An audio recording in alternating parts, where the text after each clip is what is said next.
until we were ready. Okay, so we're recording this. If you could, we're going to keep Q&A to the end, as I mentioned from the agenda, but if you could, just so we don't want to have people forget what comes to mind, if you could use the chat function in Zoom to record your questions as we go along. We're going to try to capture those. And of course, we're all available for any that we might miss, but we're going to capture them and address them at the end. So please don't be shy about recording your thoughts or questions. And now I'd very quickly like to introduce members of the 401 Tech Bridge team, as well as the Northeast Tech Bridge team. We work very closely together. And those folks that are here representing the Prime Coalition. So although he'll be speaking shortly, we have, if you just give a wave, we have Steve Bordenaro, who is the director of the Northeast Tech Bridge. Hi, Steve. Christian Cowan actually is not with us at the very moment. He'll be with us in about 10 minutes. He was and had to run out to take a call. So that's his handsome boyish picture down there on your screen. We've got Mary Johnson with us, who is the 401 Tech Bridge director. She's, her picture is up on the screen as well. Susan Daly is here. Hi, Susan. Susan Daly represents the Rhode Island Manufacturing Trade, Rhode Island Marine Trade Association, as well as Composites Rhode Island. And Mary Sylvia, who is double-hatted here. She'll be speaking to you in a role from Newark as the tech transfer lead, but also she is the deputy Northeast Tech Bridge director. And I am the coordinator, Northeast Tech Bridge coordinator. So we're very happy to have everybody alongside. From the Prime Coalition, we have Peter Chomowitz, as I mentioned, from Electric Boat General Dynamics. We have Alf Carroll from Raytheon. And I'm trying to see if we have anybody else on board here. I think those are the two folks that joined us from the coalition. We also have representation on the coalition from BAE, Battelle, Lockheed Martin. I might have forgotten. Alf, did I forget one or two? L3 Harris is going to be joining us shortly. Jim LaCroix from Sky. Oh my goodness. Jim, I'm so sorry. There you are. There's your handsome face. Jim LaCroix from Huntington Ingalls. So that's the Prime from up north from BAE. Yeah, from BAE. Yeah, we have BAE represented. So folks are here to lend assistance. Folks are here to be resources to you. So let's kick off with the briefing. Shadi, if you could take it over and excuse me, I'm sorry. We're going to start with Steve Bordenaro, who's going to give us an overview of the various tech bridges. Thank you, Steve. Thank you, everyone. So the focus today is SBIR. Let's start a little bit more general and just talk about NavalX and the tech bridge effort, and just give you an idea of some of our goals, and it'll be just a quick overview, and then some of the support systems we want to be setting up for industry in the area. So NavalX started out as trying to improve the way we interface with industry, small business, academia, as well as interface with each other. We're trying to be what we call a super connector and really help industry, academia make connections to the Navy, and also do a better job of having different parts of the Navy talk to each other. One of these efforts is the tech bridge, and I'll get into a little bit more detail in a couple slides. But the goal is connection, and the approach is both having a physical piece to the tech bridge as well as a virtual piece to give assistance to industry, academia, and then also help the Navy by getting technology. The next slide. So there's 12 tech bridges. There's soon to be another one coming out. Each tech bridge has a regional focus as well as a technology focus. And in the Northeast, our focus is composites, textiles. There's some strength in this region, very historic in both those areas, as well as undersea vehicles and technology. Between Woods Hole, Newark, and URI, there's a strength in that region. So that's our focus. If you're in this region and your technology is a little different than that, we can certainly connect you to all the other tech bridges. And it's really good connection. You know, I've been working for the Navy for a long time, and I've never felt more connected to all the other labs than I have in the last few months working the tech. Next slide. So this is really the idea of having a support system through the Tech Bridge. So the two pieces of it are a physical location. So we're setting up a location in Portsmouth, Rhode Island, right up the street from Newport and Newark, about a 17,000 square foot facility. And that's a place for companies to connect and to run projects. To be clear, it's not a business incubator, it's more of a project incubator. So we look at it as an opportunity that if a project comes up where, let's say, a couple Newark engineers want to work with a couple of people from a small business, they can get together and go through the Tech Bridge. Or it could be some students from URI working with someone in the wind industry. One of the important things is the Navy is just one piece of this, of the whole 401 Tech Bridge infrastructure, where they're supporting the state. And that's one of the great things about it, is it can live and breathe without the Navy, and it allows for other entities to work together. And I think that allows the Navy to interface with some companies that they normally don't. The last thing is this kind of virtual infrastructure, and we want to have programs for all stages of development. From a small company, if you or just starting out, we're working with acceleration projects. You get a little bigger, we have these a new way of funding programs called prize challenges that companies can do that normally don't work with the Navy. We have a broad agency announcement with Newark that if you have an idea that you think somebody would be interested in, you can send that through the BAA. And then STTR and SBIR programs, this is part of that effort, give more information about the programs, but then also have support networks, be able to tie you to the universities, the 401 Prime Coalition, having the primes work together so a small company doesn't have to know all the different players. One-stop shopping, you touch the Tech Bridge, you reach out to all the primes. And then there's the other transactional authority. This is a program that's been going on for a couple of years with the Undersea Technology Consortium for prototyping. I think there's one more slide that shows some of our partners in each of these areas. And the key is tying into existing work that's going on in the region and just tying it all together, making it so a person doesn't have to know all the players. You just walk in the door and you're connected to everyone, whether it's Mass Challenge on the left side or UTIC on the right side, or the primes in the middle. And that's all I have. Thank you very much. Let's progress on to Shadi Azoum. Again, you can tell you a little bit about himself and go through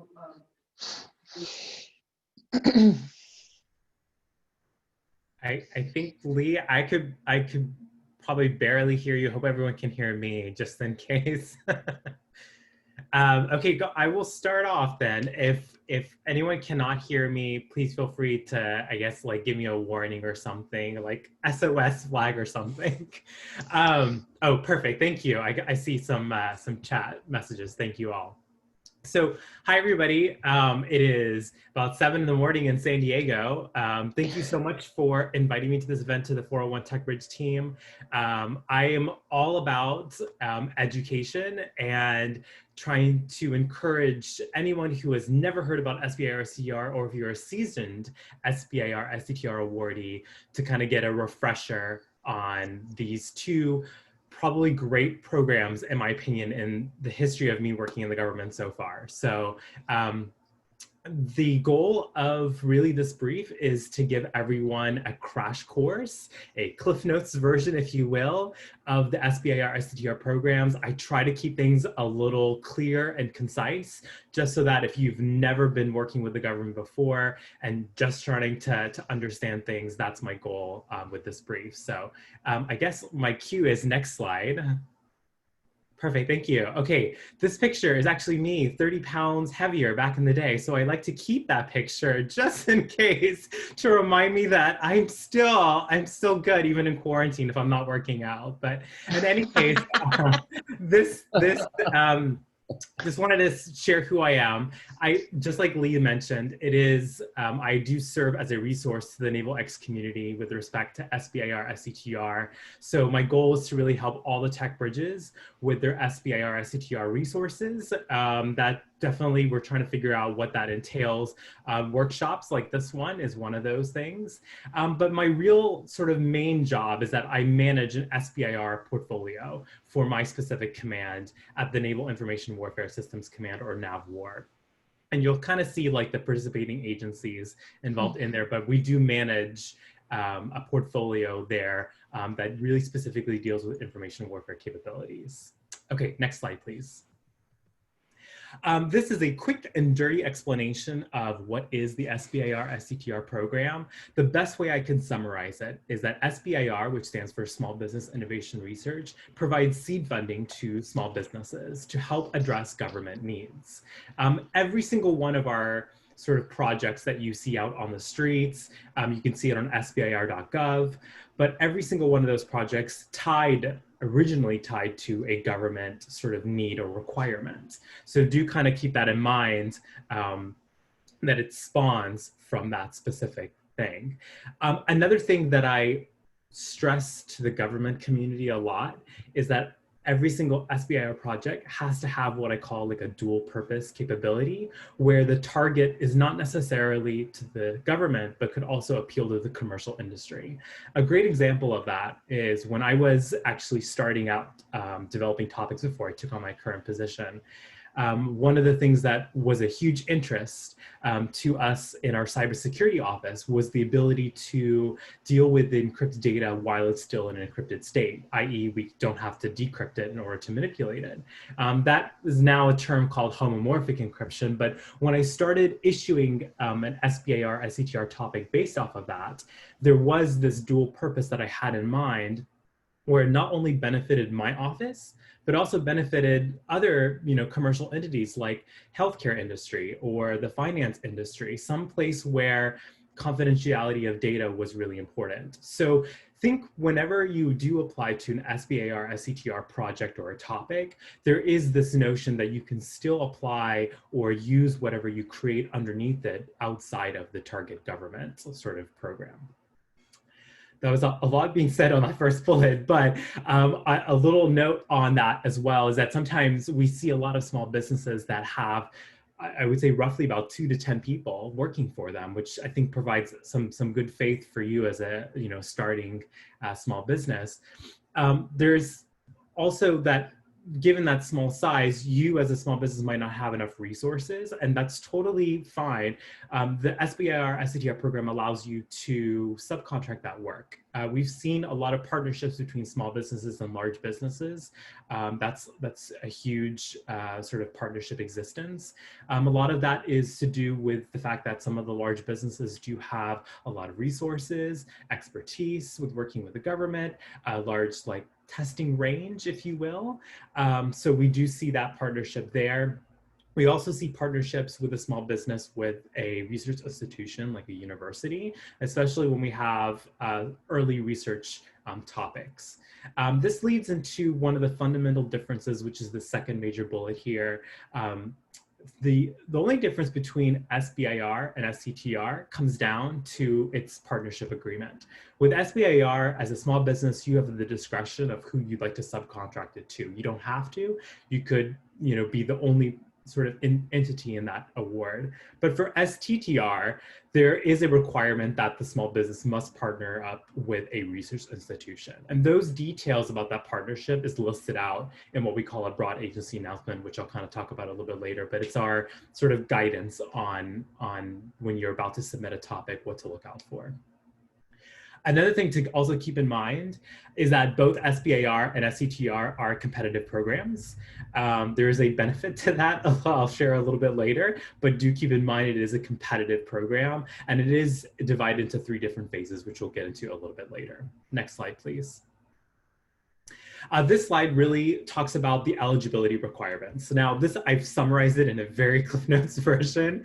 There is a specific section when you want to bid on proposals in that broad agency announcement that does cover what eligibility requirements are in full detail, but this is just a summary. So in order to compete, a small business must be made for profit. They must be owned and operated in the US with work also performed in the United States and have less than 500 employees.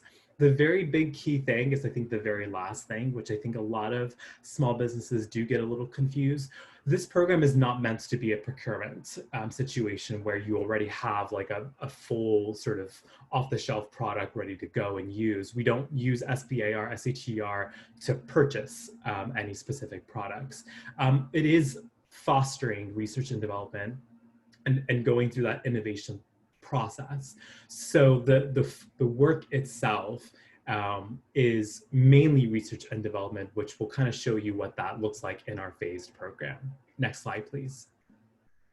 This slide just concentrates on what is the sort of incentive on the government side, why we want it, and why would a small business want this program to begin with. And it's a win-win situation, which is one of the things I really love about working in this program for a couple of years, is that both sides benefit from it. On the government side, and I'll talk about how the SBIR program is actually funded. But think of SBIR, STTR for now as like a savings account. It's an allocation of fund that we have set aside specifically to help foster innovation and think ahead. So a lot of times our current programs of record or current government programs that are really focused on current operations don't have, I think, in their mind, thought about, you know, what solutions we need in the next 5 to 7 years or even further beyond that. But this program allows the government to kind of force them to kind of think ahead, which is the first sort of bullet here under government's incentive. I did mention this program is competitive. So having sometimes competing approaches definitely allows us, the government, to kind of think about some of different alternatives to our sort of problem at hand. Just like how we have multiple smartphone manufacturers and having that ability to kind of choose between different, you know, whether it's an iPhone or an Android phone, that's kind of in the same sense here. Allowing a competitive environment allows us to see multiple approaches that we have for a specific problem at hand.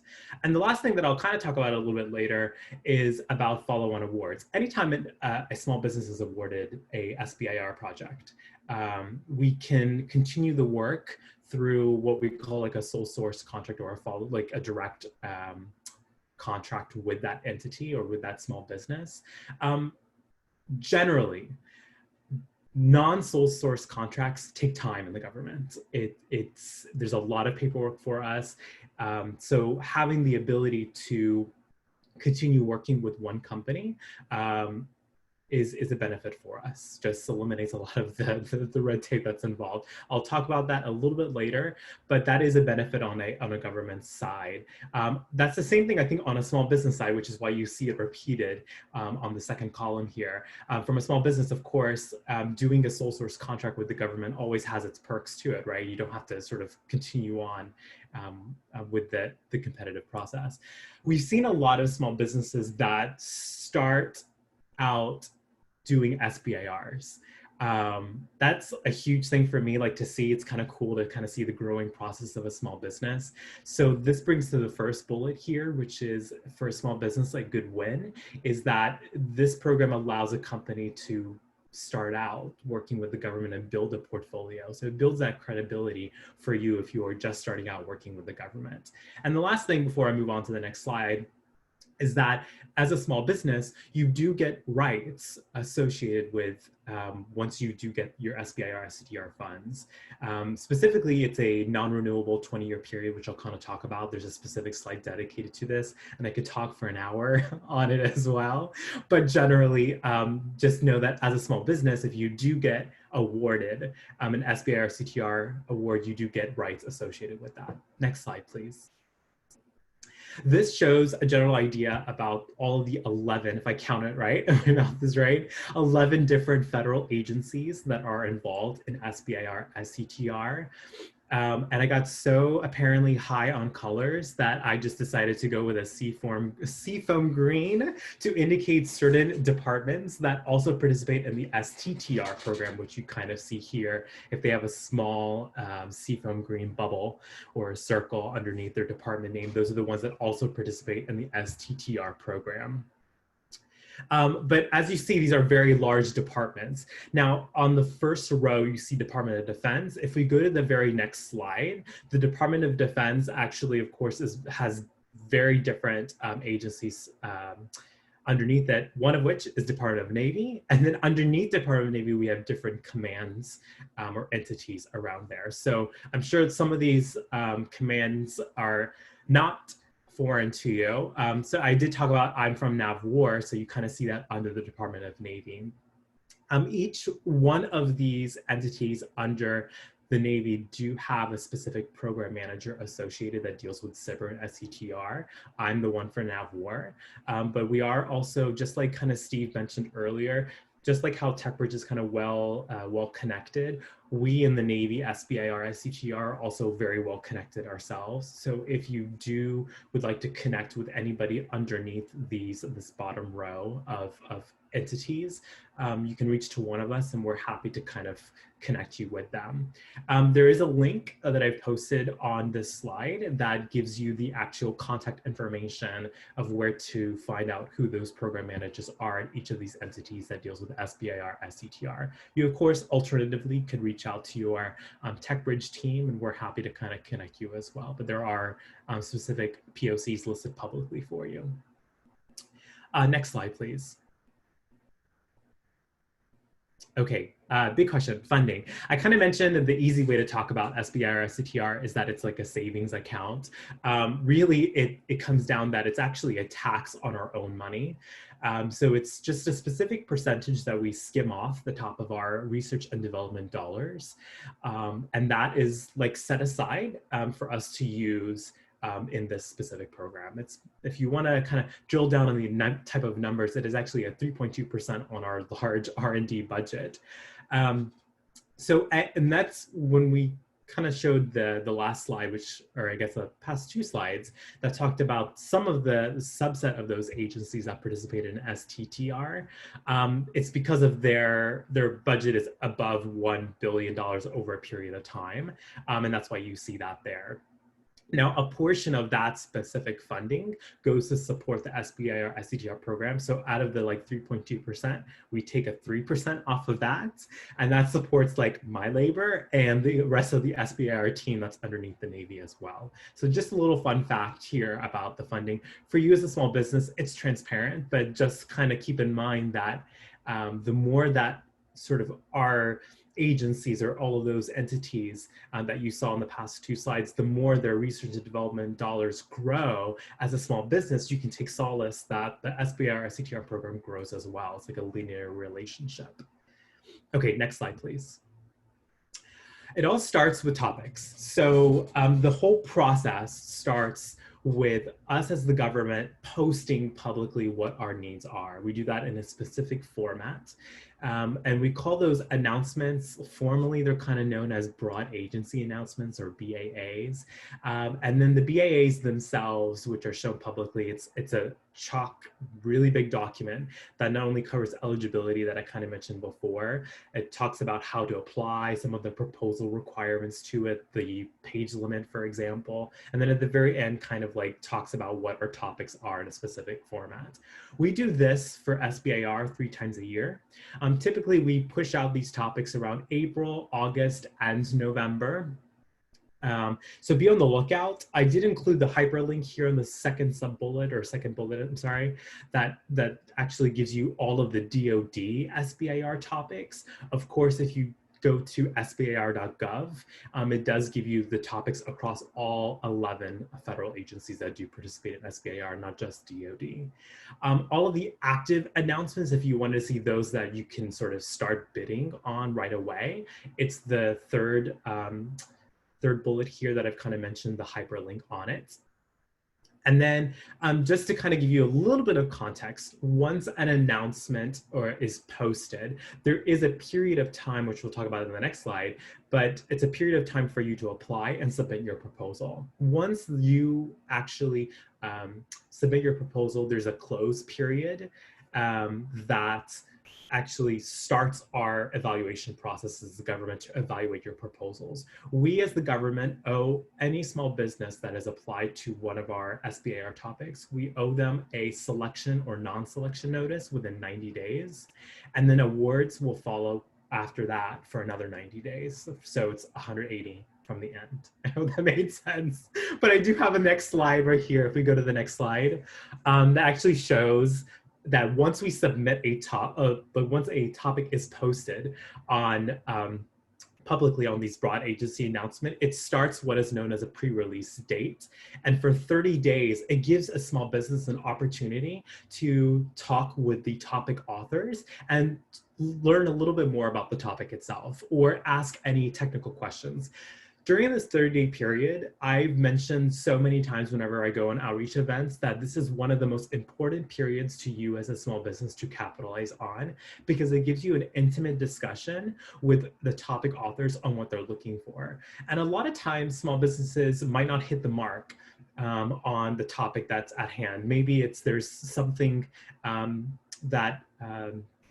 that's not probably in your wheelhouse as a small business. This 30-day period is an excellent opportunity for you to kind of get that understanding because you're having that one-on-one contact with the topic authors. You do have that conversation over email. You can have that over a sort of a phone conversation. We do not allow any in-person contacts just because it's kind of unfair if one of our topic authors had an in-person contact with somebody and then somebody that's not in the area is unable to have that sort of in-person contact. But for this particular case, you can have an intimate discussion for 30 days once that topic is out on the streets. That leads into an open period where companies can start submitting their proposals to the actual broad agency announcement. So there is a specific portal link on that website, as I kind of mentioned in the earlier slide, that allows you to upload your proposal in response to the topic that we push out. But still within the 30-day period from when that date opens to the close date, you can still, as a company, ask questions, but those answers are made publicly. So it benefits you to really capitalize on the 30-day initial period when the topic is first out, because you can have that one-on-one conversation with the topic authors. Next slide, please. I talked about 3 different phases with respect to the SBIR program. So we did talk about topics and how it starts the whole SBIR process. So once a topic is out on the streets, and then we go through an evaluation period, I did mention it's 180 days from the close date. It starts this process known as phase 1.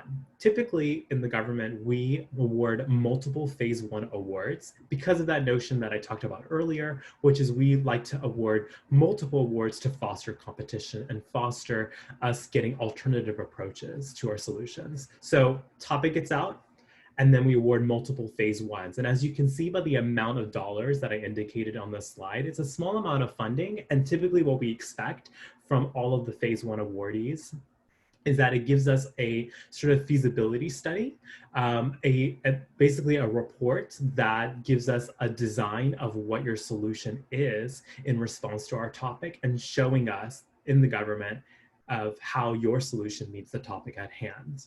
So it is a small seed funding given to a set of awardees, and that is shown here on this slide.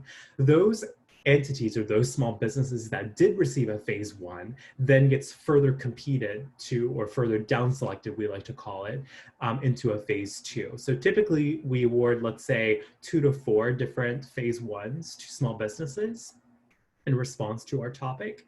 And then we down select that to 1 to 2 phase 2s. It varies, of course, depending on the command. But we down select that to 1 to 2 phase 2s to then take what you've developed in phase 1 and then create a full-fledged prototype based off of it. And you kind of see there's a substantial amount of funding given in phase 2 because it allows you as a small business to further expand on the work that you've done in phase 1 and develop a full-fledged prototype. Now, both phase 1 and phase 2 are funded with the SBIR program. Phase 3 is our success story. It is the point in time where every small business craves that light at the end of the tunnel. It is not funded by SBIR, STTR. This is a point in time in the SBIR lifeline where the government that originally sponsored your SBIR or championed the actual topic itself, then has adequate funding to kind of carry out the work that you've completed in phase 2. As you see here, phase 3 is it's a point in time where you can get unlimited amount of funding for an unlimited period of time. And it's used to sort of carry out, everything that you developed so far in phase 1 and 2. So typically what we see in a phase 3 contract is any work that deals with maybe some operational testing. If there's any further development that the champion program office is interested in, that is the sort of what the phase 3 is constructed as. Phase 3 is a whole nother ballgame. It's another thing that I can talk for another hour on, but just to kind of give you an idea, it is that point in time where it's no longer funded by SBIR, STTR, and it is a success for a small business to get there, and it's usually funded by the sponsoring or champion program office. Another fun fact is that at any point in time when a small business is awarded a phase 1, you can go directly to a phase 3. So it does not have to go phase 1 to N3. If a company has been awarded a phase 1, and let's say that the government that sort of is champion that specific effort has enough funding that's not SBIR or STTR, they can go directly to a phase 3. And we've seen a few cases of that here in NAVWAR specifically. Next slide, please. Another also fun fact is that it does not have to start at phase 1. There are different opportunities as a small business where you can get involved, and it doesn't have to go through that process where it goes topic, phase 1, phase 2, phase 3. And I'll kind of talk about those in the next 2 slides. One of it is called direct to phase 2, and the other one is called a reachback or subsequent phase 2. So let's go to the next slide, and I'll talk about direct to phase 2. This is a pilot program that we started in, I would say, probably around FY or fiscal year of 2016, which kind of shows you how long I've been doing this. But in 2016, we did this opportunity called Direct to Phase 2. It's the same process that you've seen in the sort of the gated phase 3 approach. But typically, we do have a topic that's being released, and instead, as a small business, you are competing for a phase 2. So it's just kind of taking the 3-phase process and chopping off the phase 1. So as a company, you are actually competing for a phase 2 vice a phase 1. Another thing about this for direct to phase 2 is that because we are chopping off the phase 1 process, you as a company kind of has to have some work coming in when you apply for a direct to phase 2 topic. Let's go to the next slide. The other opportunity that is probably accounts for a lot of our portfolio is the fact that once you've been awarded an SBIR phase 1 or phase 2, it doesn't have to be from the Navy. It could be any 11 agencies that we've participated in SBIR, STTR, but we can take their SBIR phase 1 or phase 2 award that you've made and create a phase 2 based off of it. This is very, very good to kind of keep in mind. If you are a seasoned SBIR awardee, we can always take what you've developed and then create a phase 2 based off of it. Next slide, please. Data rights. So the quick idea or quick sort of synopsis about this is that once you've been awarded an SBIR award, it starts a 20-year non-renewable period. And basically the government can use the work that you've done. We call it government purpose rights. But we can't disclose or use or any of the verbs that you see here on this slide outside of the government. So any technical data that you've developed, any computer software that you've developed, take solace in knowing that we can use it internally in the government and on our systems, but we can't do anything outside of it. You as the company own those rights. Next slide, please. Okay, and I think this might be my last slide. This is some of the strategies that I always like to give to any outreach event that I participate in. One of the things that I stress out is that while as a company, because SBIR STTR is a competitive process, we can't accept any topics from a company. It just complicates things because it shows kind of an unfair advantage. But we are more than happy to discuss with you on and what's going on, state of the art, technology, things that you are working on right now, because it could help inspire us to create new topics. These, of course, these topics are developed internally in the government. So having a discussion, if you have something innovative and exciting, you can definitely have a discussion with us to help inspire new topics. Another thing I kind of talked about is that Reachback Phase 2 sort of slide that opportunity. If you have been awarded SBIR awards, please let us know what those are, because we can always extend or create a Phase 2 based off of that. Another thing is it's always helpful to kind of do your homework a little bit and understand who you're actually applying it to. So if it's under NAVWAR, it's kind of helpful to know what NAVWAR structure is. I don't know about the other commands, and maybe this is part of me trying to show off that my command is pretty awesome, but we do have a sort of a resource that is available to any small business that's looking to find out what we do. And this is the link that we showed here. We call it the list, which sounds very fancy. But if you go to this link that we showed here on the third bullet, it does give you a great overview. I mean, it is a Bible basically on every single one of our programs that we have, and gives you a little bit more information about what we do. And then last but not least, if you're just starting off, it's very helpful to register yourself at the System for Award Management, or SAM.gov. That's something that every Navy command does have a Office of Small Business Programs, which I'm more happy to sort of welcome or kind of connect you with. But this is a site that can help you register so you could kind of start applying for topics. But this is just one of the things that is sort of a check in the box as a small business that you should probably do. I think if we go to the next slide, that might be it. There we go, that is. So hopefully I made it in time, but those are the things that we have there. And Lee, I think you might be on mute. Sorry, I see you talking now. I don't. It shows that I think you're not muted, but I don't know if we can hear you.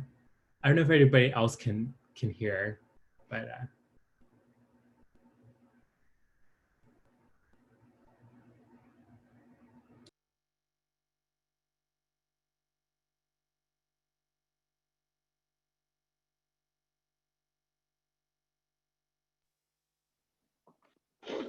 Okay, if you can hear me now. Yep. Okay, I'm on somebody else's speaker, so bear with me. Thank you, Shadi. This was a perfect overview, just at the right level where we're trying to keep the information flowing. We have some links and some information flowing in the chat room on what we will be doing to make the recording available and the slides per request. But let's move on now to Jason Gomez, who's the Chief Technology Officer at NAVWAR, who can bring this home and personal to our naval and undersea missions relative to the SBIR and STTR process. Jason? Sure. No, that was great. And actually, Shadi, I learned a lot through that, and hopefully I can put, as Lee said, put the pieces together as we drill down into our organization, and then Dr. Rufo will come in, and he's our local expert that's worked for this in years, and can bring even more to it. So if you go to the next slide. Oh, and I apologize. I have way more slides than time, and my colors are not as exciting as Shadi's. So I'll go fast, and you won't be as enthralled by it, but we'll make our way. So I like to start with where NAVWAR sits in the Navy. So obviously we sit on the CNO. We all sit under the CNO. And then under the Syscoms, and Shadi was talking about NAVWAR, and that sits as that SPA war that's right in the middle. They changed the name a little while ago as one of the Syscoms. So all the way to the left is NAVC, and that's where all the warfare centers, or R10 surface and undersea warfare centers sit. So you can go to the next slide, please. So looking at the warfare centers themselves, there's 10 of us, and we're split between surface warfare with 8 of them and undersea warfare with the 2. So in each one, there's located around the country. And if you overlaid Steve Ordinaro's map of the tech bridges with the maps of the warfare centers, you'd see we probably have some pretty good correlation between the 2. And every one of the warfare centers has their own specialty. We obviously overlap in areas and collaborate quite a bit. Places like Colorado do a lot of hydrodynamic testing, battery testing, same with Crane, Indiana. Indian Head does a lot of energetic work, and with the weapon sides, we work with Indian Head quite a bit. So those are the, kind of the main surface warfare centers, Panama City, and I don't mean the other ones are not made by any means. We work a lot with Panama City on mine warfare and other things, but the undersea side, we have Keyport on the West Coast and Newport on the East Coast. And if we go to the next slide, so focusing in on Newport, we have 7 technical departments, and we're the only warfare center whose mission is undersea warfare. We're totally dedicated to undersea warfare. And we draw it as the Newport Bridge, but it really is true. We work all the way from the basic science and research side through the development of the technologies, and that side, the left side of our bridge, is probably somewhere in the 10% range, and it changes depending on which programs you include. But then you get up past like the 6-3 type work into the acquisition program offices. We do a lot of work there across all the program offices that deal with undersea warfare, and try to get those capabilities and products transitioned into actual fleet systems that a lot of the defense industry obviously builds, and then we support them as they go into the fleet.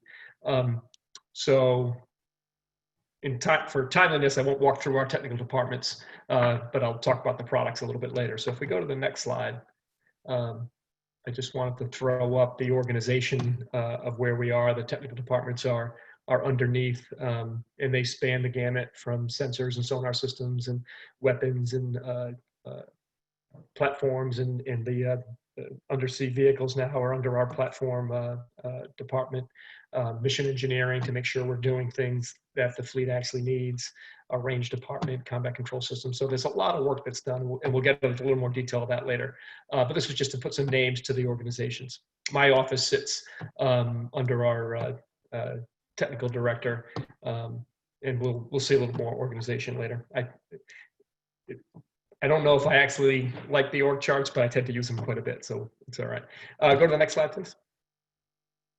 So just to kind of give a picture of what we do at NEWIC, essentially we do everything associated with the submarine and its undersea warfare mission, except the submarine itself. So anything that comes off of it physically, like weapons, UUVs, countermeasures, any of the sonar systems on there, mounted anywhere on the boat, the towed arrays, the spherical arrays, the hull arrays, the signal processing associated with those, the antennas, periscopes, any of the weapon systems on there, the weapon handling systems, the combat control systems, that's all done at NEWIC Newport. And again, not just on the fleet system side, but also to different degrees of extent, the science and technology and development that goes along with each one of those systems. So if you go to the next slide, just to continue with, again, mostly it's undersea warfare, but a lot of undersea warfare actually happens off of surface boats. So with these platforms also, we deal with all the weapons or sonar systems that are on board surface boats. All right, so that kind of, go to the next slide, that's kind of an overview of what Newport as a whole does. And so my office, the Chief Technology Office, our purpose is to really, develop that basic science and transition it into applications for undersea warfare. And we're, kind of broke. So we're really on the left-hand side of that bridge. And, we're a small office inside a fairly large organization, about 3,500 people, mostly scientists and engineers. And so, we really, the workforce is resident in the department, but we try to make sure that they collaborate together on these technologies and connect them with the outside world. So we're really broken into these 5 different areas. The ones we'll talk mostly about today are the transition piece, which is led by our Director of Transition, Tony Rufa, and we have Steve Plunkett is actually going to be moving into that area with Tony and helping with the transition piece. Tony's been our leader in SBIR work for years, and we'll get into a lot more detail. And also the partnership office with Mary Sylvia. That's where our connection into the Tech Bridge world happens. So they're the ones that handle all our partnerships with external organizations. All right, if we go to the next slide. So this was an exercise we did when I first came in as the Chief Technology Officer for Newport in January. And actually, let me go back a second. A lot of you know Vic Ritchie, so Vic is still around. Vic is, when I showed the slide of the warfare centers, Vic was actually dual-hatted for a few years, for many years, as the Chief Technology Officer for all of Newark, so both of the undersea warfare, the undersea warfare centers. And June Drake was the Chief Technology Officer for the surface warfare centers, and they worked together. Their jobs just got so busy. We really wanted to split that off and put a Chief Technology Officer that was focused just on Newport, just like all the other warfare centers have. So there's one of me at every one of the warfare centers, and Newport needed one to make sure we were really focusing on internal what was going on as Vic got busier. But he's still around, still active in a lot of stuff, and we work very closely together. So, but when I first came in, I was tasked with trying to figure out what S&T areas we really want to focus our efforts in. We really can't grow anymore. We have limited resources in funding, limited resources in people, and we really want to put our stamp on what makes Newport unique, and we can't do everything all the time. So we really put this list together from a much larger list of all the technology areas that we work in. And then we kind of coalesce them over time into these main focus areas. And behind each one of these are targeted areas that we want to explore going forward. So these are fairly generic, but I think they give a picture of where we go, of where we're trying to go. And the ones on top, and not to make them more important than all the others, but they're really our core ones that have grown from the evolution of Newport, of Newark Newport in general, from the torpedo station and the sound lab merging together. So those really are the products that we put out into the fleet in how we support them. The ones under that, the next 6, are really things that have grown up around those products and make those products and capabilities better. And some of them are fairly new.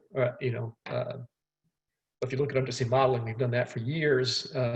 Paper and pencil, and then calculators, and then spreadsheets, and now MATLAB and other systems. But that's one that's grown through the years to make those other ones better. Machine learning is one that we need to keep an eye on to make sure that we can utilize its capabilities to really enhance that undersea warfare.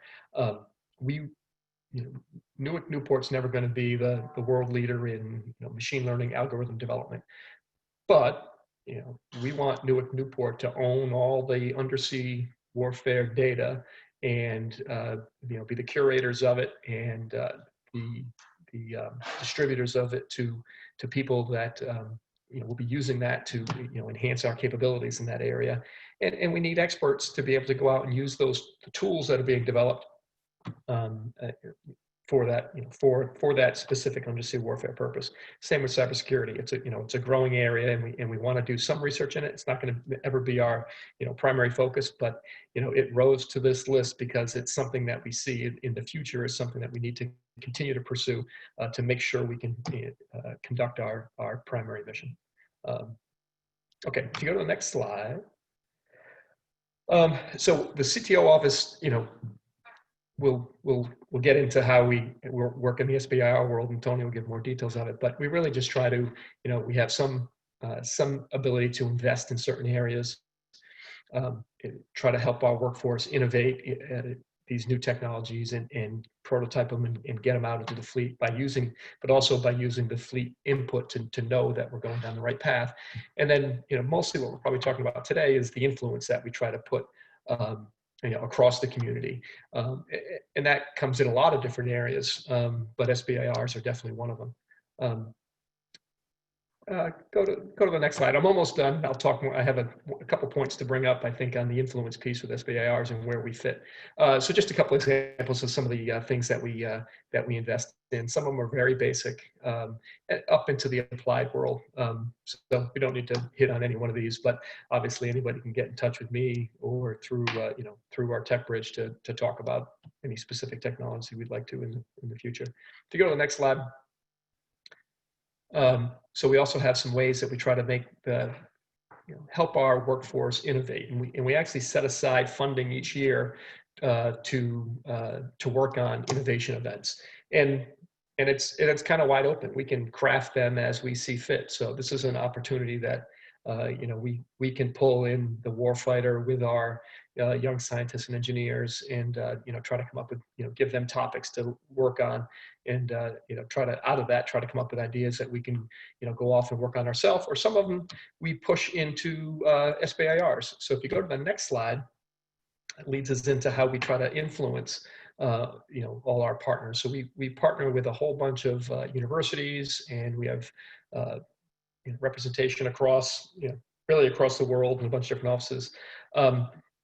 But if we go down the bottom, you see our industry connections, and so we do a lot of creatives and partnerships with industry, and that's how the Tech Bridge, at least in our area, and how Steve and Mary can actually support the Tech Bridge or through some of these partnerships. But the SBIR topics is a way that we get involved in SBIRs, and hopefully Tony will go in a little more detail of this through a couple different points in the process that Shadi mentioned. We work with multiple offices. So under the DoD, we work with at least the ONR and NAVC office, and Tony will know if we work with more of them.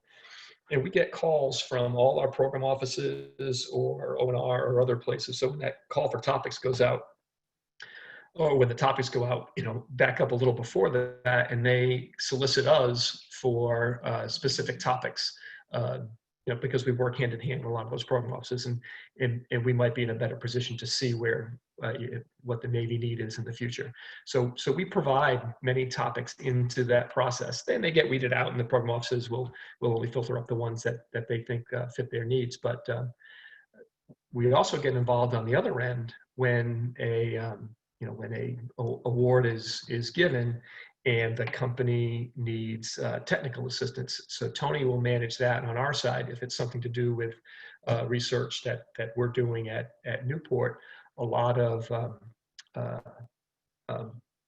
times we always try to get funding for it because we need funding, but we will provide a TPOC, a technical point of contact for the small business, that helps them through the process, and actually could provide unique capabilities, or their own research might be aligned to the businesses. So it actually is a very good relationship.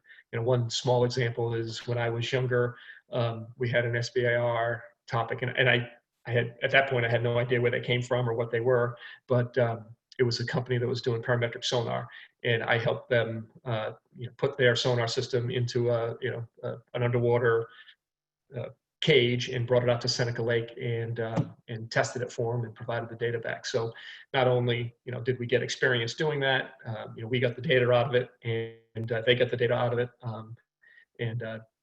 I'm not sure if it ever made it to the Holy Grail that Shadi said as the program office funding it, but it was an interesting research topic in its own right. So that's it for me. I apologize for going over the 5 minutes a little bit, but that's kind of how Newark Newport fits inside the SBIR world specifically. It's one piece of what we do. It's expanding. Now it's expanded quite a bit, and Tony will know some of the numbers. The numbers on these slides are out of date, I'm sure. These are the ones that I had for public release, so that's what we used. But it's something that we need to get our, we're trying to organize it a little bit better. We've worked on it for decades. But we want to make sure we're supporting it. And the Tech Bridge is kind of the impetus to be able to do some of that, plus plus just expanding out into new areas for us. So that's it for me. Jason, thank you so much. Can you guys hear me? Yes. Yes. Okay, thank you so much. Very appreciative. It was jam-packed full of really good information. Mhm. I wish we could go over it in more detail, but we've got to move along with Mary Sylvia, Head of Technology and Partnering Office at Newark, as well as double-hatted, being the Northeast Tech Bridge Deputy to Steve Bordenaro, and I get to work closely with her as coordinator. So Mary, you want to cover a couple of slides and then go into Tony Rufo? Absolutely. Yes. Thanks, Lee. Can everybody hear me? No, I'm still, I've unmuted my phone. Am I all set now? Hello? We can hear you. We can hear you. Excellent. Very You're doing good. great, Thank Mary. you. Doing great, Mary. Thank you. Good morning, everybody. As Lee has mentioned, and as Jason, I report to Jason, my boss sitting there. I'm the Technology Partnership Officer for the Naval Undersea Warfare Center, so I'll be speaking to you in that regard, but I'm also the Deputy supporting Steve Bordenaro for the Northeast Tech Bridge. I have the one slide within a second slide that's just contact information, but I'm the segue between Jason explaining how, what technology areas we're interested in, how we do have these TPOCs within supporting the SBIR effort, and I'm in between that segue to Tony Rufo. So Dr. Rufo will be coming on board with giving you the details about SBIR. So in essence, talking to the way that you can team with Newark folks. This is not specific to TPOC operation. This has got to do with, in the event the small business wins an award, how we would actually fold into that award process. As you see delineated here clearly, we're always balancing out, making sure we're doing the right things at all times in accordance with the law. We do have joint ethics regulations that I cited at the top there. We as a federal entity can't, in essence, line you folks up, anybody, to win awards, get funding. However, what we can do, because we have an interest in teaming, and oftentimes the organization, the small business may want to team with us, we could be in a position where we could be akin to or analogous to being a subcontractor in the event that you win an award. That's not a term, but that's sort of the business dynamic. So the way that we could accommodate that future setup is that we, in our office, in the Technology Partnership Office, work with CTO and generate a letter of interest. And that's basically what this slide is all about. It is a means by which we can codify in the memo that we, Division Newport, acknowledge and are aware you as a small business are seeking to attain funds by submitting to XYZ proposal in XYZ data call. In this case, we're talking when it would be the SBIR, upcoming SBIR data call. And that we in good faith would negotiate the appropriate follow-on agreement in the event your small business wins that award. What that usually means is if you win the award, you do want to team with us, our office would get into the negotiations with you for setting up a cooperative research and development agreement, a CRADA, many of you may have heard of that, or a work with private parties. The main difference is the CRADA scenario basically sets you up to do a collaborative environment, a collaborative situation. Oh my goodness, I've got people reaching out to me already in LinkedIn. That you do a collaborative situation. That is a mechanism also by which, if there's funding to come to us in order for the government person on your team to be awarded the funds, we may use the CRADA as the enabling feature to do that. There's also work with private parties where you just want to hire us to do something and do some testing in one of our labs, etc. We can set up that documentation. In any event, my office is here to help decide and figure out the best mechanism for you and your needs. Basically, there are, as a last second caveat here, there are situations where we just cannot be a part of a particular solicitation that be out on the street. That's something my office would have to look into to make sure that it would be appropriate for us to provide this letter of interest and appropriate for us to be engaged and involved in your award of any kind. That's something we would be looking at and doing our due diligence in that regard. So basically that's it in a nutshell. Here to answer any questions later on, or certainly reach out to me. We've got Valerie Larkin, who's our tech transfer manager in our office. And we also have Mr. Bill Zappone, who is a tech transfer person as well as a commercialization specialist. So thank you for the time and your attention. Thank you. So thank you very much, Mary. We're going to transition from your kind of intro and kick off right into Tony Rufa, the lead for NEWIC, SBIR, STTR programs. Tony, you want to jump right in? And for those of you watching the slides, we don't have slides for Tony. He's just going to talk us through a few things. So now's a chance to regroup and sit back in your chair and listen a bit. Tony? Good morning. Can you hear me? Can you hear me? Yes. Yes. Great, great. Great. So yeah, I didn't have any slides. I figure 5-minute intro. If I had slides, it would be a lot longer. So it's a way of being disciplined. Sorry that you can't see me. I'm using my Navy computer, which doesn't have a camera. So I'm just going to talk for a few minutes about the SBIR program in NEWIC as an introduction. I've been the SBIR and STTR coordinator at NEWIC since 2016, same as Shadi. So when I started in this role, NEWIC had 16 active SBIR efforts.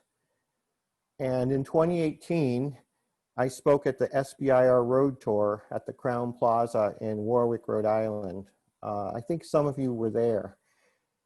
And at that event, I said that the SBIR program at NEWIC is growing rapidly.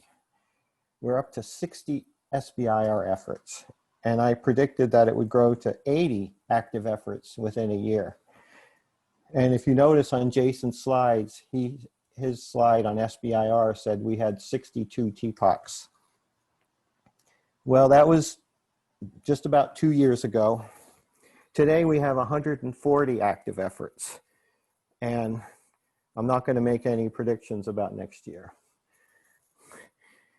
So I usually like to start by quoting from the NAVC Acquisition Strategy Guide. I'm sure you've all read it. It says that it's good if you have trouble sleeping at night. It's good reading. But it says that program managers shall give favorable consideration to successful SBIR technologies. So I'd like everyone to know that we're not just complying with that, we're embracing it. So how? Well, for example, we're integrating SBIR technologies into our transition efforts to the fullest extent possible. As Jason mentioned, I'm the Director of Transition at NEWIC. I work directly for Jason, the CTO. And a big part of that role involves what we call technology push. So in other words, a new technology is developed either by the Navy or industry or academia, and it's clear that it can benefit a Navy system. But it requires extensive socialization to stakeholders, which is the push, quote unquote. But we found that the SBIR program can play an important role in that process, in part by maturing the technology to the point where it can become part of a program of record. And we're also getting involved in Reachback efforts, which Shadi talked about. And again, Reachback means that you can revive technologies from old SBIRs. And again, the basis behind of Reachback is there can be up to 2 phase 2 awards on each SBIR with as much as 3 million total, or 1.5 million for each phase 2 effort. But I need to point out a couple of things. The first is NEWIC is not a funding agency. Sometimes companies will ask if NEWIC can fund an SBIR effort. The reality is NEWIC doesn't fund any efforts, any SBIR efforts. The 140 active efforts that I mentioned, those are NAVC efforts. The NEWIC's role is as a TPOC, or technical point of contact, for each of those efforts. So our responsibility is focused on technical oversight, not funding. And I also need to reaffirm something that Mary said. Our role is not to assist a company in obtaining government funds. Sometimes that can be a little unclear because we're always trying to help the small business community. But technically, our role mainly involves ensuring that companies are fully aware of all the opportunities. But having said that, reachbacks do occur. And under the right circumstances, we can facilitate them.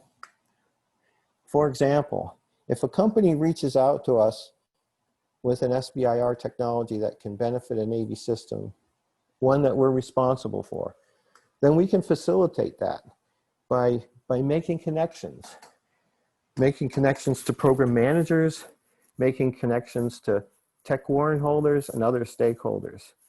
If there truly is a fit, then a reachback can potentially occur, and they have occurred. But this is important. A reachback has to be invited.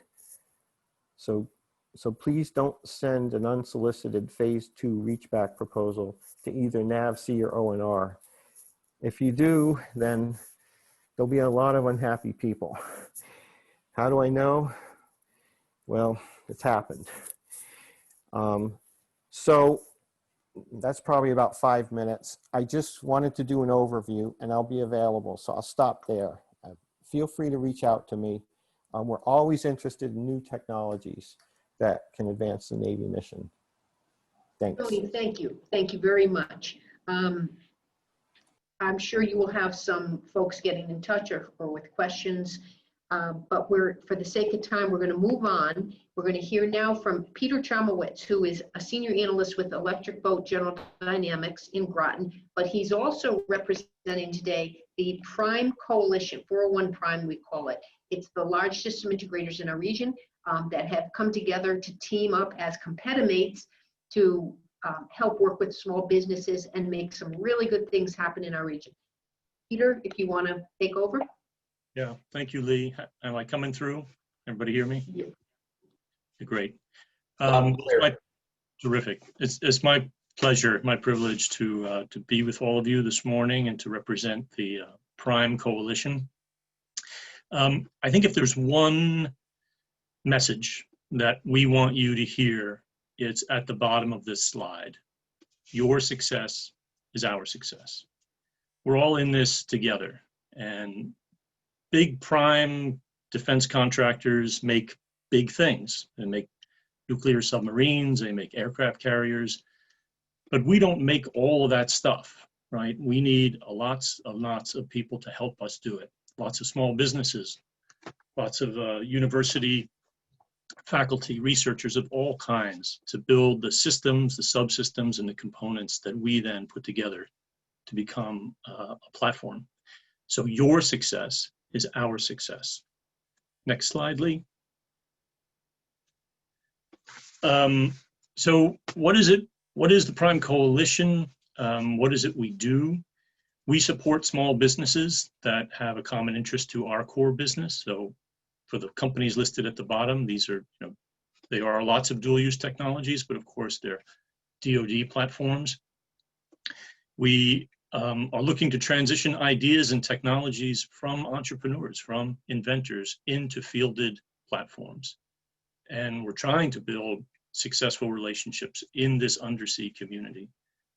It's been said, I think correctly, that the Northeast region is the Silicon Valley of undersea R&D.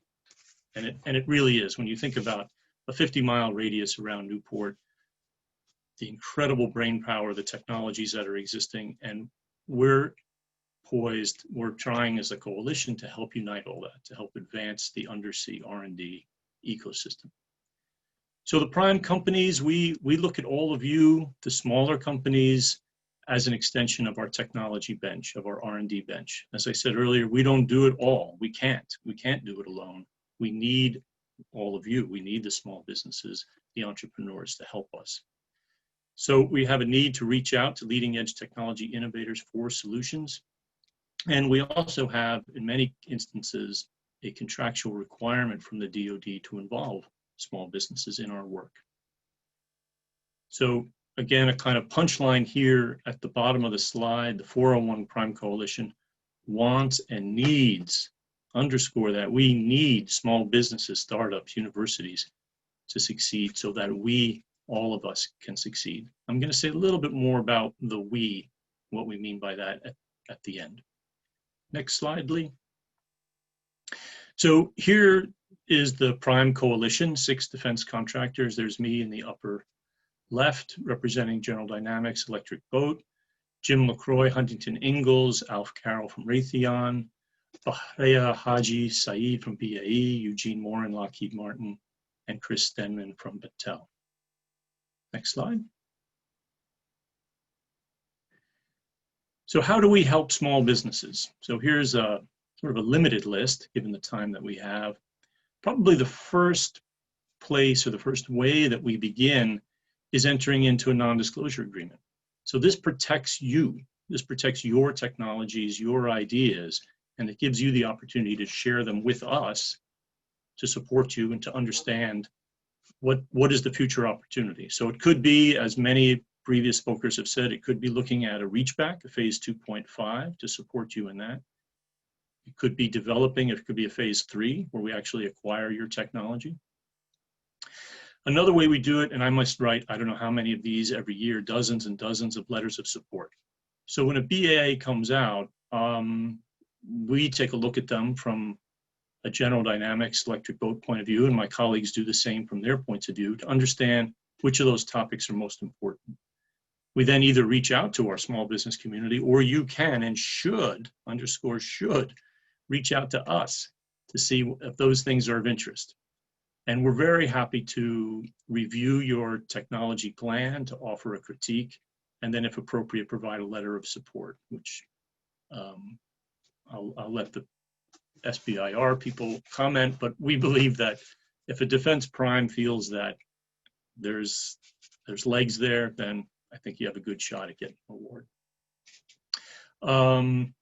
So teaming on the phase 2, phase 3, as I said, many of you may not be aware, but even though our companies are big, we're not qualified as a small business under 500 employees. You can nonetheless enter into a contractual arrangement with any of us on a phase 2 up to, I think, 49% of the award. And then, of course, teaming on STTR. Many of us have robust connections and relationships, networks with our region's universities, and we're very happy to bring them into the fold as well. NAVC, ONR, NAVAIR, those are our customers. We know them well, and we're very, very happy to make introductions on your behalf to them. So we engage in future partnerships, we team in other transactional authorities.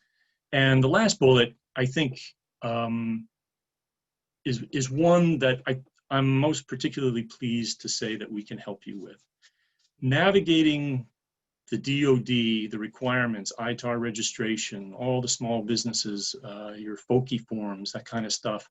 Those are things that either my office or people in our organizations understand and understand well. So just from a General Dynamics perspective, we have over 20,000 small businesses in our registry, and we help many of them navigate what it is to work with a prime and to get yourself set up to work for a defense contractor. Next slide, Lee. So how do we connect? There are many different ways that we do it. We see all of you guys at Synadia, Antex, UTIC, hopefully when we come back to meeting with each other face-to-face, we'll be able to do more of this through NIUVT, through our university collaborations.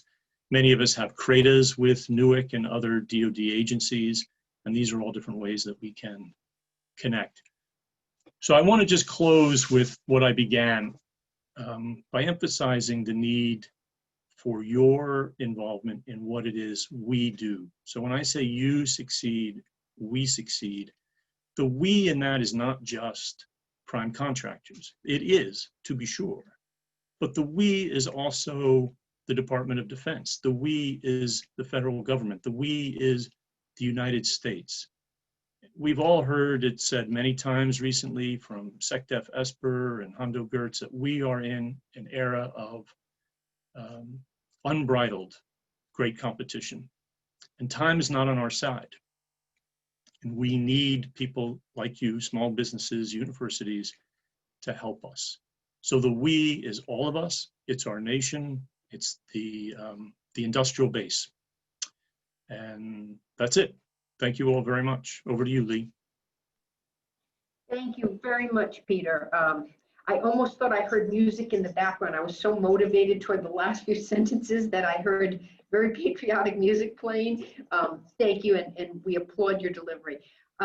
Quickly, let's move on to Kalina Harrington, who's here representing Rhode Island Commerce and their small business support. Kalina? Hi, everyone. I hope you can hear me. Please Yes. let me know if there's an issue.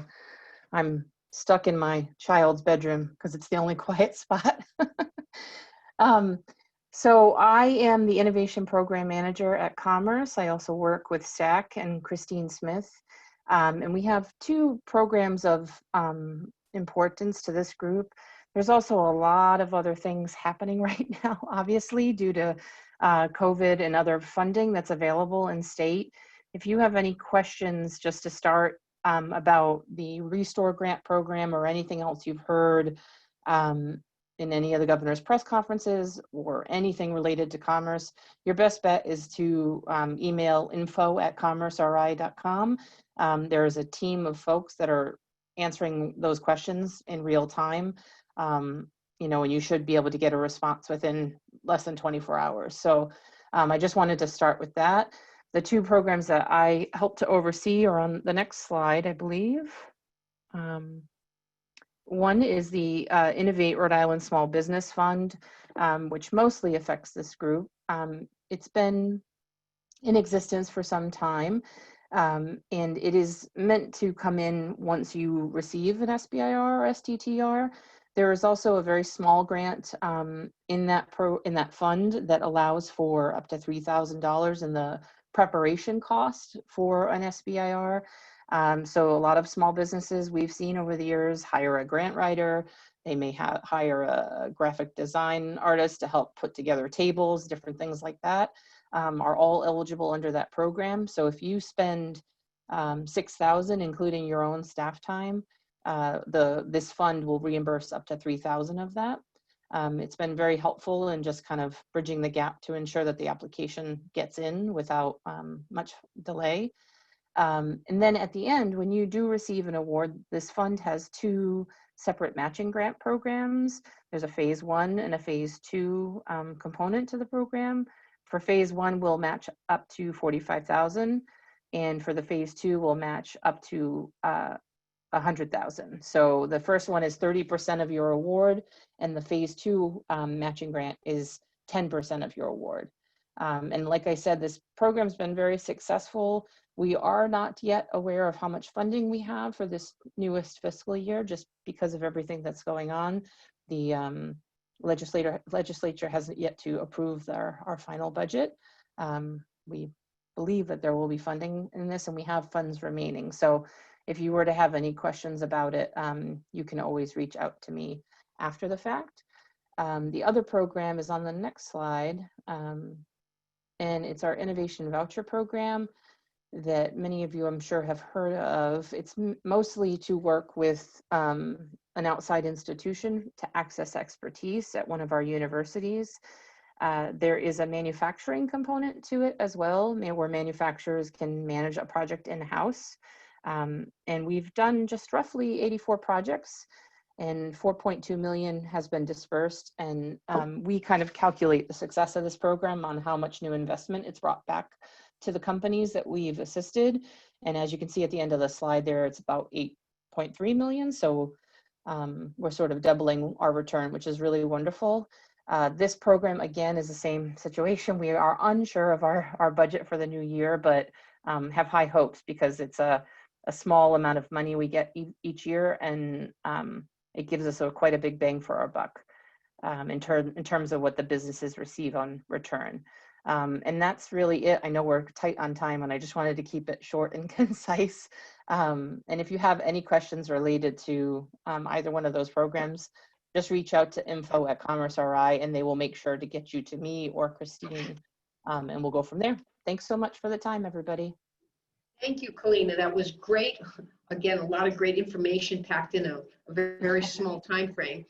We have a lot to think about. And we're going to wrap up the last 5 minutes with Rhode Island PTAC. Kaylee Carroll, please, if you could go right into your briefing, Kaylee. Hi, good morning, everybody. Thank you for sticking around with me until the end. I will make this quick, I promise. My name is Kaylee Carroll. I'm a government contracts counselor at Rhode Island PTAC. Some of you on the call may have heard of us before. If you've not, I want to give a quick overview of who we are and how we can help with SBIR. So next slide, please. So PTAC stands for the Procurement Technical Assistance Center. We are a program that's funded by Congress. Our funds come from DLA, as well as a host agency. So our host here in Rhode Island is Rhode Island Commerce Corporation. Host can be anybody. Ours is Commerce. There are PTACs in every single state. Rhode Island here, we just have one since we are pretty small. We are very effective. We have about 300-ish clients at any given time. So we are very active in the Rhode Island community. We all provide the same type of services. Our major focus is to assist small businesses with government contracting at the local, state, and federal levels. Anything that touches contracting, we can assist you with. Next slide, please. So there are some basic requirements to be a PTAC client. When it comes to SBIR, we are a little bit looser on these things. Business must have presence in the state of registration, so you have to work with the PTAC in your state. In Rhode Island, that's especially important when it comes to SBIR because we are able to connect you to all these other awesome organizations and agencies that can assist you. Like Kalina likes to say often, PTAC is a pre-award assistance program and STAC can be a post-award assistance program. We work really well together and we have a lot of the same clients go back and forth. Your length of time in business, usually we do ask that you are in business for 2 years, but with SBIR, there are a lot of startups and we recognize this and we will work with startup companies. There's a lot of government red tape to understand in the beginning and that's what we're here for. We're here to help you. We do like to see that you are profitable and have a track record of sales, but again, when you are a startup, that might be a little tricky. So we can look past that as well. We'll go through those things in an initial interview with you. The last thing, we do want you to be internet savvy, especially when it comes to SBIR. All of these registrations are online, and there are a lot of them depending on which agency you are trying to put in a proposal for your SBIR for. Next slide, please. I don't want to get into this in depth. I just want to note that there are differences between grants and contracts. Some agencies do issue SBIRs in the form of grants and others in contracts. Navy in particular, they are contract-based. We can help with both. A few years ago, this was not the case. We could only help with contract-based, but now we can help with grant-based. So any agency that issues an SBIR, PTAC can assist you with. And on the next slide, I do talk about how we can assist. So we can help you in all of the necessary government sites. So that might be getting your DUNS number, getting your cage code, registering in grants.gov. There's the SBA company registry. All the agency sites have their own system. Some have more than one system. We can help you with all of those. We can help you understand the funding opportunity announcements, the BAAs, the program policies and procedures. If you've never done business with the government, that stuff can be really confusing, and we have a lot of experience with that, and that's what we're here for. We help you and guide you through it all. Proposal development and review. So that's your entire proposal. We are here to help you We'll read it through. We'll make suggestions on your technical side, the cost proposal, the commercialization plan. I just want to note that we cannot do any writing for you, but we are here to guide you, to give comments and suggestions. And then if you are awarded, we can help you understand the award documents, all of those terms and conditions you're signing off to, the many, many clauses you can see at times. Those can be confusing and you need to know exactly what you're agreeing to. We also help with that. And invoicing assistance, particularly if you are awarded a DoD-based SBIR, you will probably be paid through wide area workflow, which is not always the most intuitive system, so we can help walk you through that as well. I think that's all I have. Yep, and this is just us. If you have any questions, we are very excited to work with SBIR-based companies. We love SBIR. I personally got really excited about it. We encourage small businesses. It's a great area to look into. So with that, I will turn it back over to Lee. Thank you very much.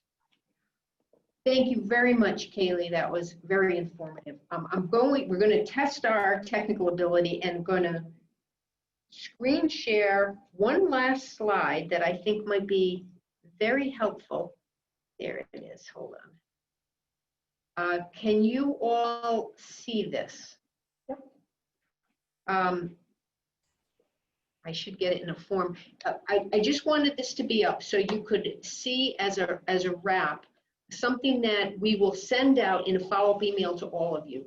Obviously, this was a standalone briefing, but it's meant to be the intro into the 20.3 topics that have hit. They're out there. There are links. Numerous speakers, including Shadi, have mentioned it. We have the link here to all of the DoD SBIR STTR topics. In total, there are 57 DoD topics that are either in the pre-release or open periods. On the Navy side, there are specifically right now, and granted this particular drop in the year is fairly light, 5 SBIR topics that are all in the pre-release period, which means you can talk a little bit about it to the TPOCs.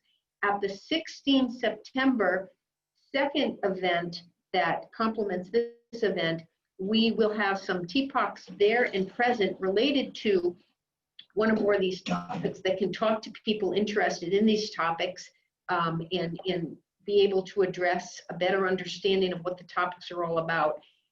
For all of your sake, we listed the 5 specific Navy topics, although if you go into that area and look down the 57 listings, you can see which ones are Navy.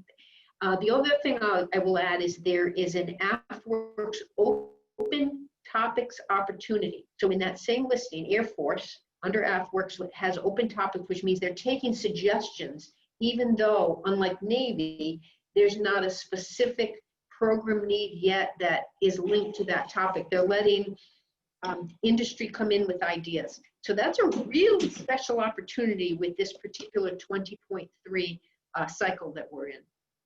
So if we could just, then I'll unshare and we can go to the last slide. But actually, let's just pop everybody's heads back up. We'll stop screen sharing. And I think what we're going to do is just wrap up. We are 2 minutes over. So we have not received any questions in chat. However, I recognize, as to all of you, I'm sure, this was jam-packed loaded with great information, a huge concentration of insight and experience that led to a very quick set of discussions. So I fully expect that some of you will have questions or want follow-up or reach out. My contact information was at the beginning of the exchange. So we are here to help you. We are here to connect the dots. So we won't belabor this. We'll give you your day back. But thank you so much. We're going to track who's requested copies of the presentation, but remember, we've recorded it, and I'll shortly pop off the recording, and we will have that available to everyone.